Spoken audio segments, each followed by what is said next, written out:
Ladies and gentlemen, I have been spending a lot of time with all the top 5 contestants that made the top 5 in this year's Capricorn Foundation's Food Waste Challenge. We are going to showcase you all the talents that is available, and they are going to pitch their ideas. And I also have an interview with Rikus Grobler about how this competition works. Stay tuned for more just after the break.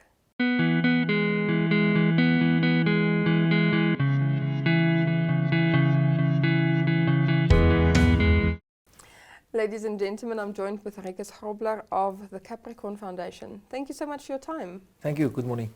You recently launched the second phase of the Food Waste Challenge. Why did you decide to continue with this endeavor? Sure. Okay.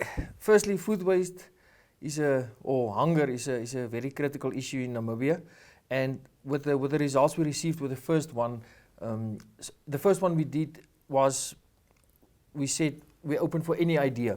It doesn't necessarily have to be executed or a business or anything goes. We were just trying to establish the concept of open innovation, applying creative thinking to solve these issues, etc.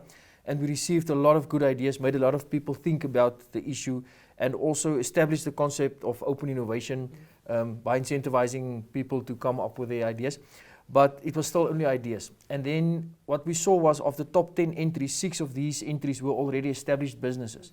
So we said to create even more impact for the second one, we would like to focus specifically on addressing food waste once again, because it is such a critical issue. But this time through establishing a business to address the issue of food waste, because we saw many entrepreneurs are already doing good in that space.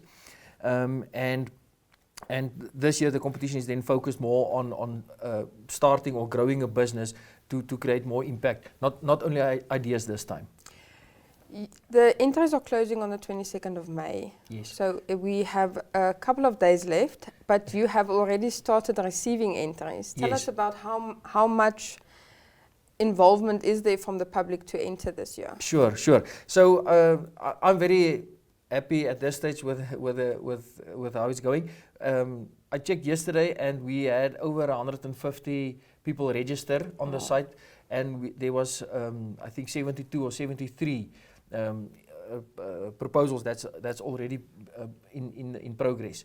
So there's still time left, and what we saw last year as well, in the last week there's a big spike in entries. So I'm pretty sure there's still some slumbering entrepreneurs out there that's getting their plans together.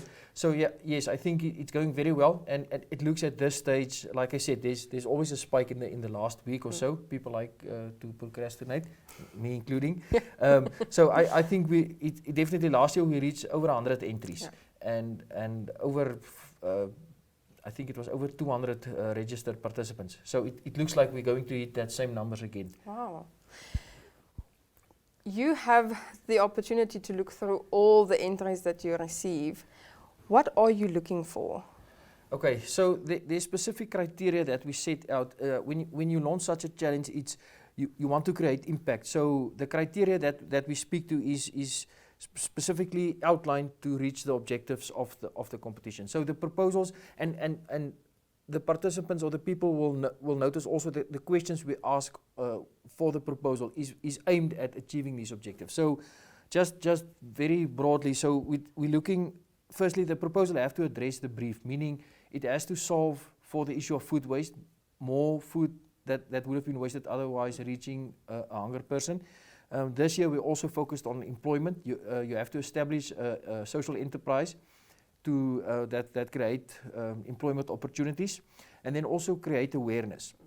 So it has to address the brief. We're not looking to use a very simple example, but last year we received proposals where people wanted to sell clothes. That has nothing to do with food waste. Yeah. Then we're also looking at the impact that the specific proposal will have, and that's obviously theoretical in how you judge it, but you can see from a plan, will it really create impact or not.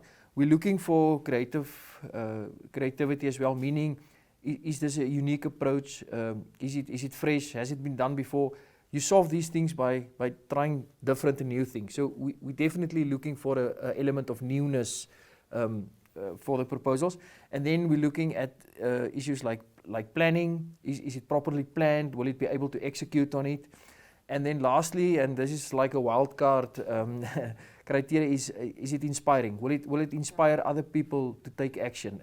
If you look at last year's winner, Sarah, what she accomplished and how she did it, many people were really inspired by what she achieved and how she did it, and that makes a difference.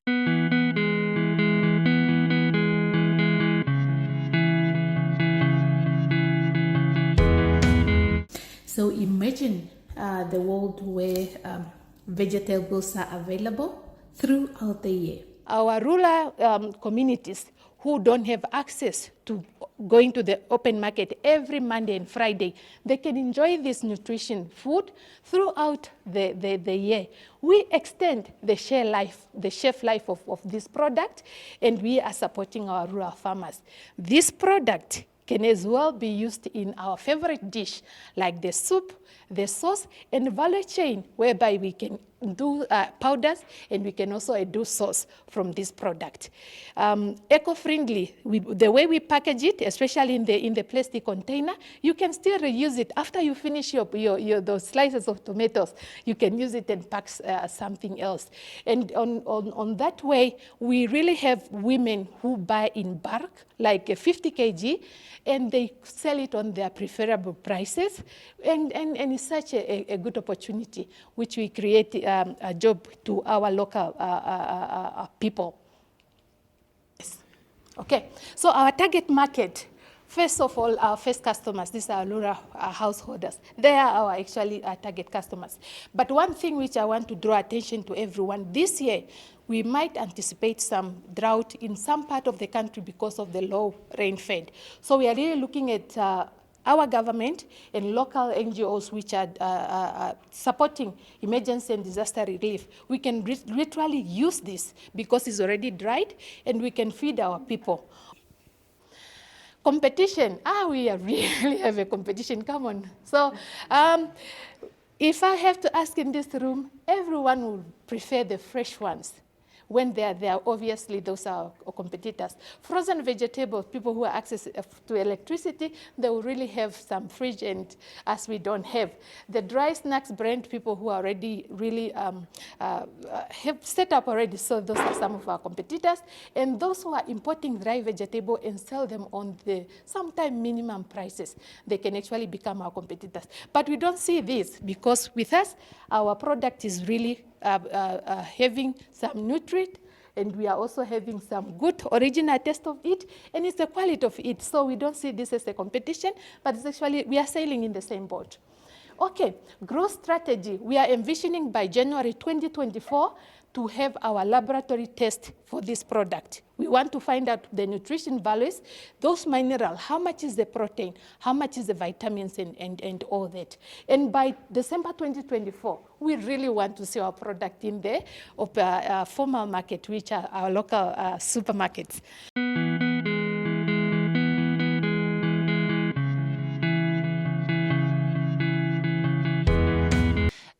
How do you see yourself protecting your business when all your farmers and neighbors can also start doing this? Or are you thinking of involving them as well to produce for you? We do buy some of the product, like fresh product from other farmers, so that we can do this. But if we find ourselves in a space where people do emulate this, it's like a competition. Value addition to this product can be so much. We can do crispy, we can do powder, we can do sauces. So those are some of the vision things, but for now, we are at this level. Yeah. I'm Philomena Fest from the Impact Team. Let's talk about the idea and the potential to make a tremendous difference in our community. I'm representing Impact Tank today. We're Namibia's first social venture builder. And what we do, we ideate and we build sustainable ventures that solve social problems locally here in Namibia. So as I said, we ideate, we build, we launch, we grow, and we inspire. And we inspire local businesses to build. Within our thematic areas, green economy, emerging technologies, and indigenous knowledge. This challenge firmly falls within our green economy. So today I present to you High and Body. We're adding value to food waste.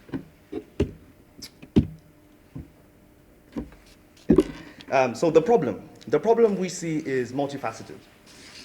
We think food waste occurring at all levels in the supply chain, from post-harvest to household level. We think food security caused by poor soil health, and water scarcity. And this can be caused by 90% of imported fertilizer in Namibia. We think unemployment, we think unawareness. There's 40% youth unemployment in Namibia, rough statistics, and unawareness. Communities are not aware of the impact that food waste has on their local environment. Did you know that 60%, roughly, of all food waste occurs at the household level? While there's been many interventions focusing at post-harvest to retail, none have really managed to effectively address the biggest contributors, the household level. So our solution, we call it the 3 C's: collect, compost, circulate. We're going to be collecting from drop-off points, hotels, corporate kitchens, restaurants. That's to maximize the amount of food waste that we can get. Composting, we're going to partner with traditional SME composters, as well as introducing modern machinery, like compost, for example, and compost this to produce fertilizer. And then finally, we're going to circulate, bringing it back to the economy, bringing it back to Namibian agriculture. That's retailers, small gardens, retailers for small gardeners and hobbyists, wholesalers for smallholder farmers, and then D2C for the large farmers.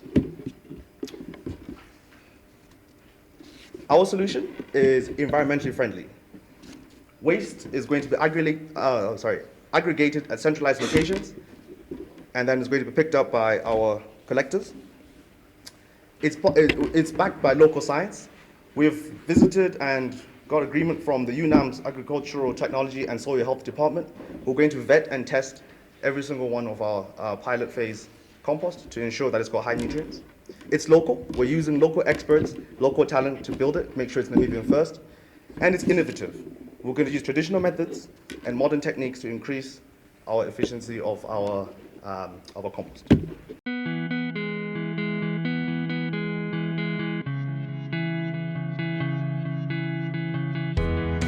I just wanted to know, because you're working alongside Gabby, who's the one that does the composting, right? Yes. So do you then transfer all the costs that you incur in terms of from collection to the bags and everything onto her to build into her? Because who sells the compost in the end? So the current model we have with Gabby is she currently sells by herself, and she's a one-man show. We want to increase her capacity to effectively take some of the food waste that we might have and give her to her. Currently, she goes and collects herself, very, very manual, very, very labor intensive. As I said, there's one person with her gardener that helps her out when he has time. So we're going to collect a lot for her, and part of that is going to give her and then revenue split at the end. Hi, welcome to the Superfly Bioconverters, farm in the city. Oliver will take us through Superfly Bioconverters. Good morning, Eagles, and everyone else here as well. It's good to be here. Food waste. Food waste is unavoidable, unfortunately, in many cases. There's regulatory requirements that say you have to throw stuff away after a certain time, or quality concerns, or technical issues, logistical breakdowns. Anything can happen. There will always be some food waste, and sometimes it's just part of the production process, whether it's the skins of the butternuts or pumpkins or pineapples or whatever it is. When you buy ready-made food in anywhere, usually there is that sort of waste. And then rising food prices due to climate change and land overuse, and then there is limited arable land to go around to share between all the different uses that we have, such as food and fuel and animals and textiles. And then obviously also we're overfishing our oceans, both to feed ourselves and our animals. So more locally, there's high unemployment and poverty level in the country.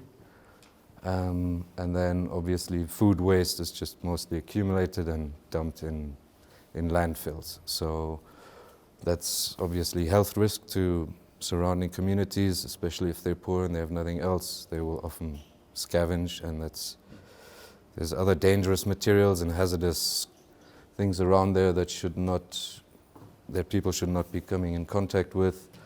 Over time, can leach into the groundwater, which is obviously also a valuable resource for us here in Namibia. And burying waste, organic waste, releases lots of methane because of anaerobic composting of the material, and that's also leads to more greenhouse gas and global warming problems. With better performance and natural fertilizer for crops, and it's sustainable, environmentally friendly, and done locally. How do we do it? With nature's own little recyclers. The black soldier fly. That's a tropical insect, not considered pest insect anywhere in the world. It's voracious, they grow fast, they can consume almost any organic waste. And they are very nutritious with a high protein and fat content. They're a sustainable alternative to fish meal in animal feeds, and they're also a potential food source for people eventually. And the objectives and opportunities that we've identified for Superfly is to prevent the inevitable food waste dumping.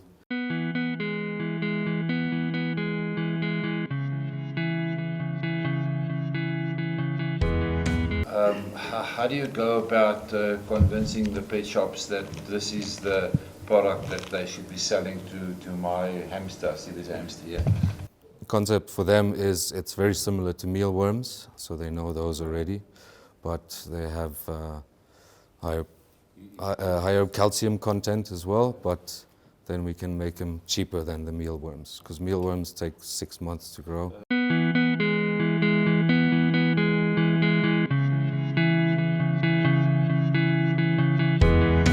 And welcome to the Sport Wrap Show.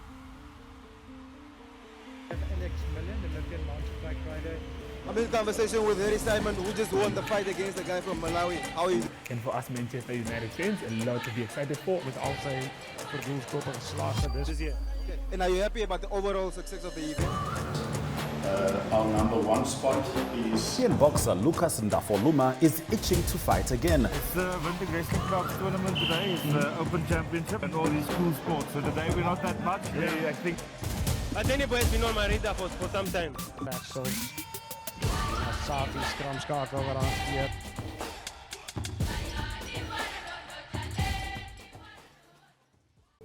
Welcome to this lunchtime broadcast, which highlights the news making headlines in the land of the brave and beyond, ranging from current affairs, community stories, sports, and economic news. This is NMH at 1. Did sign the petition round robin.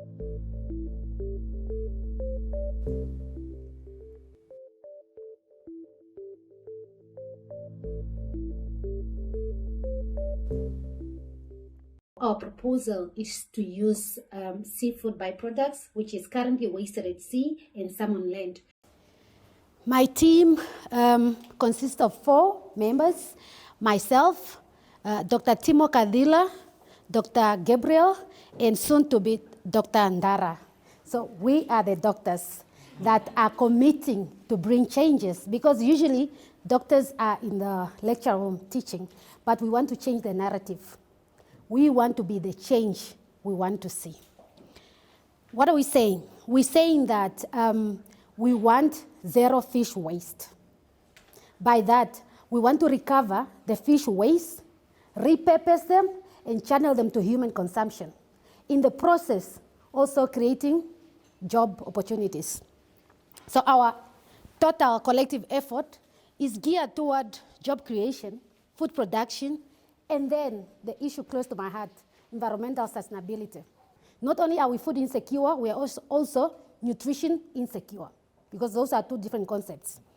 Problem number 2, unemployment rate in Namibia is high. Looking at the figures, we are currently standing at 20.8% of Namibians that are not employed. They are employable, but they are not employed. The third problem, which is a problem and also a solution itself, is that at the Namibian coast, First of all, I want to contextualize this. So I challenge you now, as you live here, you just type in fish waste, our names will pop up. We have laid foundation for this work, and now it's time that we implement it. How are we going to address this problem? The United Nations came up with SDGs, and there are 17, but 3 of them will be addressed through this. Number 1, poverty. Number 2, hunger. Number 3 is the health. But also number 8 that talks about economy. What is that we are going to do that is different? We're going to recover this fish waste, repurpose them, add value, and then make food fit for human consumption. Not for pets, not that there's anything wrong with pets. Not for fish meal for the fish, not that there's anything wrong. But we want to directly, create that link between the fish waste and human food. Okay, moving on. There's a lot of fish species in Namibia, more than 100 species. If you've been following stories about fish harvesting in Namibia, you'll know that we have about 20 fish species that are currently commercially exploited. And monkfish is one of the top species, the most expensive. You pay about 120 Namibian dollars for 1 kg. And it also happens to be my favorite fish because I did my PhD in monkfish. So I know where it stays, what it eats on, but that is a subject for another day. Okay, what are we saying? This whole fish here, 100%, you process it at sea. By process, I mean you remove the head, you remove the viscera, you remove the skin.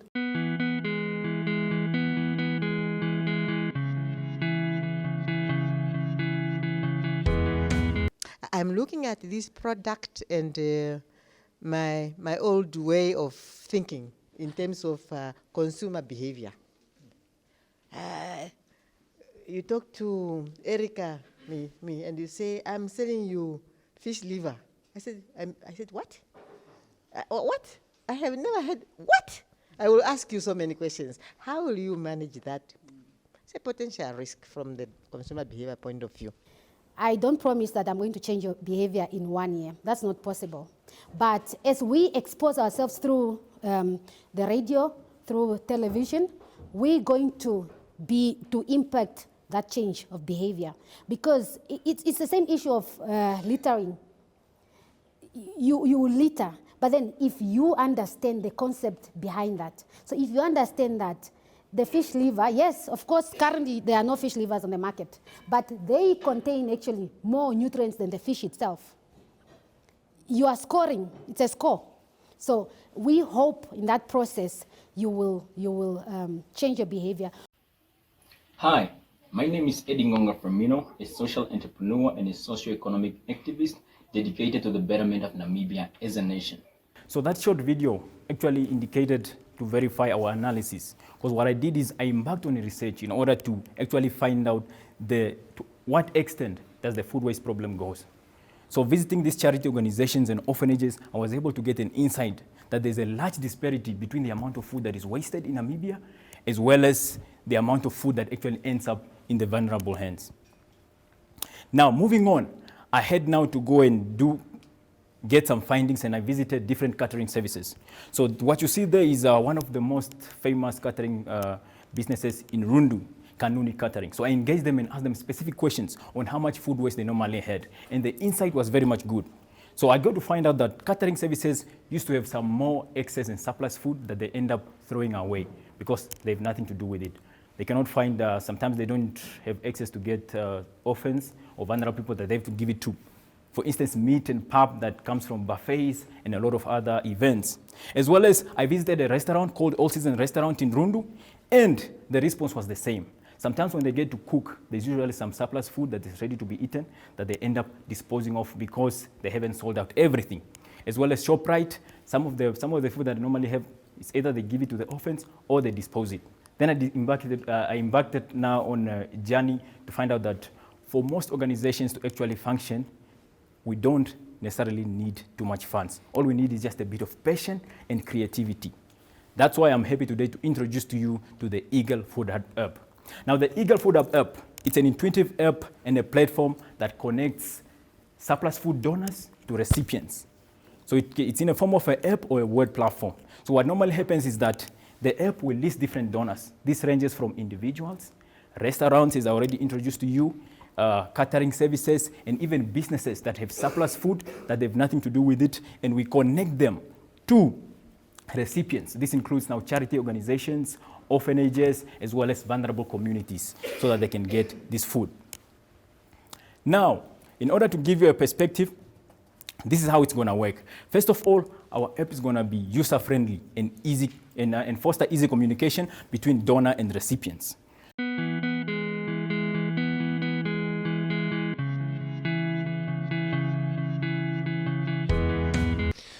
Thank you. Final remark maybe from my side. A simple, straightforward idea, which actually is mind-boggling to me. You know, it's I haven't thought about this, and you guys have. You know, so it's I definitely think it can work, and it can work well. As expressed by my fellow judges, I've got the same concerns in terms of potential misuse. So if I can also provide a word of advice, maybe start small in terms of the charity organizations that you involve initially. Make sure you know their credentials. Pay a personal visit to them, even if practically possible, and make sure that the project gets sort of its reputation through that small start and linking up the right supplier with the right receiver at the end of the day, and build from there. You know, I think it's a wonderful project, but yeah, maybe just to take a few baby steps first. But yeah, great idea.